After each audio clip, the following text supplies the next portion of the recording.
Kalian pasti sering dengar kan tuduhan antek asing. Ternyata, frasa ini bukan cuma sekedar kata-kata loh.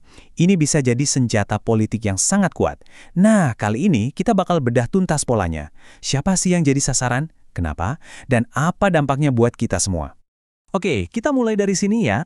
Pernyataan yang sangat keras ini jadi titik awal penelusuran kita.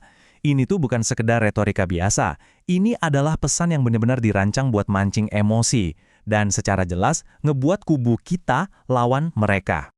Nah, ini yang jadi pertanyaan utamanya.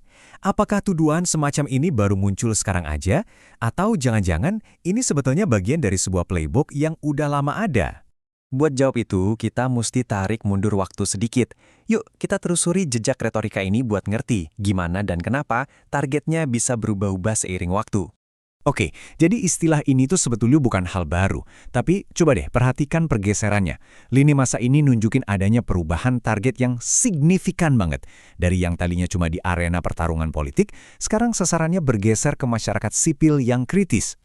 Nah, disinilah letak pergeseran kuncinya. Kalau dulu fokusnya ke lawan politik pas pemilu, sekarang pindah ke jantungnya masyarakat sipil, LSM, aktivis mahasiswa, atau siapapun yang berani mempertanyakan kebijakan. Jadi medan perangnya tuh udah pindah. Dan ternyata ada datanya loh. Menurut investigasi majalah Tempo, tren ini terkonfirmasi. Angkanya lumayan bikin kaget. Coba deh lihat. Cuma dalam setahun terakhir, istilah ini udah dipakai lebih sering daripada total 10 tahun kebelakang digabungin. Ini bukan cuma naik, ini lonjakan drastis. Terus artinya apa nih data ini semua? Poin utamanya adalah hampir setengah dari semua tuduhan antek asing yang tercatat sekarang ini justru ditujukan langsung ke masyarakat sipil. Dan ini fenomena yang relatif baru tapi intensitasnya makin tinggi. Pergeserannya jelas banget. Oke, sekarang kita masuk ke bagian kenapanya. Kita coba lihat gimana sih taktik ini dipakai buat membangun sebuah narasi politik tertentu. Para pakar komunikasi politik punya istilah buat ini, namanya delegitimasi. Gampangnya gini, tujuannya itu bukan buat adu argumen, tapi buat bikin si pengkritik jadi kelihatan nggak kredibel. Jadi omongannya nggak usah didengerin lagi. Jadi fokusnya digeser, bukan apa yang diomongin, tapi siapa yang ngomong. Nah, seperti kata Kunto Adiwibowo, seorang pakar komunikasi politik, strategi ini tuh ngasih keuntungan politik dengan cara mendiskreditkan pengkritik. Dengan begini, kritik sevalid apapun bisa langsung dibelokkan jadi seolah-olah serangan dari pihak luar. Nah, ini bagian yang paling menarik. Coba perhatiin deh kontradiksinya. Di satu sisi, retorika anti-asing kencang banget dipakai buat ngelawan para pengkritik. Tapi di sisi lain, pada saat yang bersamaan, kerjasama strategis dan ekonomi bernilai ratusan triliun dengan negara-negara asing jalan terus. Ternyata strategi kayak gini tuh bukan hal yang benar-benar baru loh di kawasan kita. Kita pernah lihat versi dari pola ini sebelumnya, cuma sekarang datang dengan bungkus yang lebih modern. Para ahli nunjukin ada kemiripan sama playbook politik di tahun 90-an.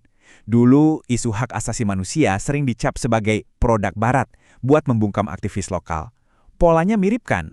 Di tabel ini kita bisa lihat perbandingannya antara playbook tahun 90-an sama yang sekarang.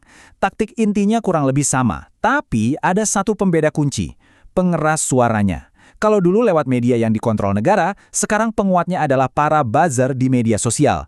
Jadi gimana cara kerjanya si penguat modern ini? Pertama, seorang tokoh lempar tuduhan, terus pesannya langsung disambut dan diviralkan oleh para buzzer.